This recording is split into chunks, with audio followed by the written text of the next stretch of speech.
ప్రియులారా, మన ప్రభు అయిన యేసుక్రీస్తు నామములో మీకు శుభోదయం. ప్రతిదినం ప్రభుతో అనుదిన ఆత్మీయ ఆహారం.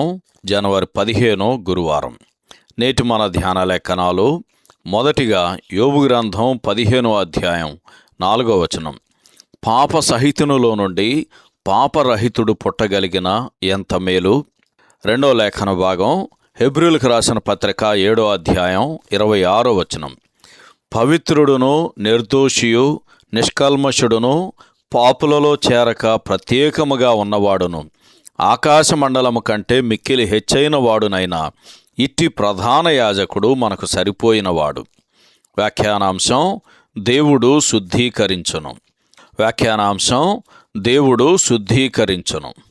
వ్యాఖ్యానం: దేవుని గురించి యోబు కలిగి ఉన్న అభిప్రాయాన్ని ఇప్పటికీ అనేకులు కలిగి ఉన్నారు.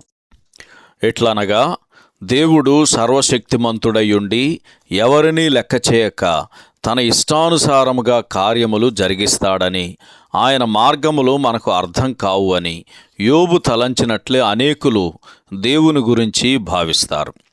మానవుడు గాలికి ఇటు అటు కొట్టుకొని పోవు ఆకువలే ఉండి సంపూర్ణముగా దేవుని కనికరం మీద ఆధారపడి ఉన్నాడని అనేకులు భావిస్తారు. యోబు గ్రంథం 13వ అధ్యాయం 25వ వచనం చదవండి. గనుక దేవుడు చేసే దాడి నుండి మనుష్యుడు తనను తాను కాపాడుకోవాలని అతడు తలంచాడు. తూర్పు దేశముల మతములన్నిటిలో ఇట్టి కర్మవాదమే కనబడుతుంది. దేవుడు సర్వశక్తిమంతుడు. ఆయన తన సార్వభౌమాధికారమును బట్టి కార్యములు జరిగించునను విషయము ఎంతో వాస్తవము. మనుష్యుడు బలహీనుడయ్యుండి ఆయన మీద ఆధారపడి ఉన్నాడని విషయం కూడా దానితో సరిసమానమైన వాస్తవము. పువ్వు వికసించున్నట్లు వాడు పెరిగి వాడిపోవును అని యోబు గ్రంథం 15వ అధ్యాయం 2వ వచనంలో చదువుతాం. అలాగే పేతురు రాసిన మొదటి పత్రిక 1వ అధ్యాయం 24వ వచనం కూడా చదవండి. అయితే దేవుడు మనుష్యుని ఒక ఆటబొమ్మగా చేసి తన ఆనందము కొరకు వానిని ఆడిస్తాడనేది సత్యదూరము. యోబు గ్రంథం 15వ అధ్యాయం 20వ వచనం ఈ సందర్భంలో చదవండి. అయితే దేవుడు తన సృష్టమును గురించి శ్రద్ధ కలిగి ఉన్నాడు.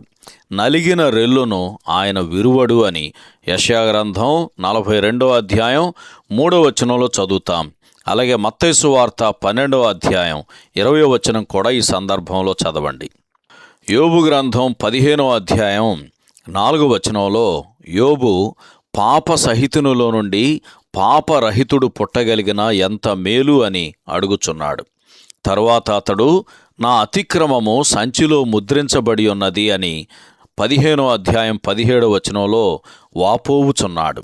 స్వనీతిని ఆధారం చేసుకున్న ఎవరైనా పరిపూర్ణమైన దేవుని కృపను అర్థం చేసుకొనలేని స్థితిలో ఉండినట్లుగా ఇప్పుడు యోబు కూడా అదే స్థితిలో ఉన్నాడు.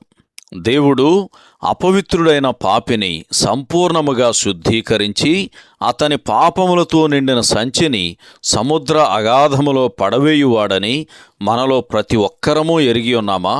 మీకా గ్రంథం 7వ అధ్యాయం 19వ వచనం ఈ సందర్భంలో చదవండి. సహోదరుడు జాన్ కోక్లన్ శుభములతో వందనాలు. ఈ సందేశాలకు సంబంధించి కానీ బైబిల్కు సంబంధించి కానీ మీకేమైనా ప్రశ్నలు ఉంటే ఈ క్రింది నంబరుకు వాట్సాప్ ద్వారా పంపించండి. మీ ఆత్మీయ క్షేమాభివృద్ధి కోసం అనుభవజ్ఞుల ద్వారా జవాబులు అందించబడతాయి.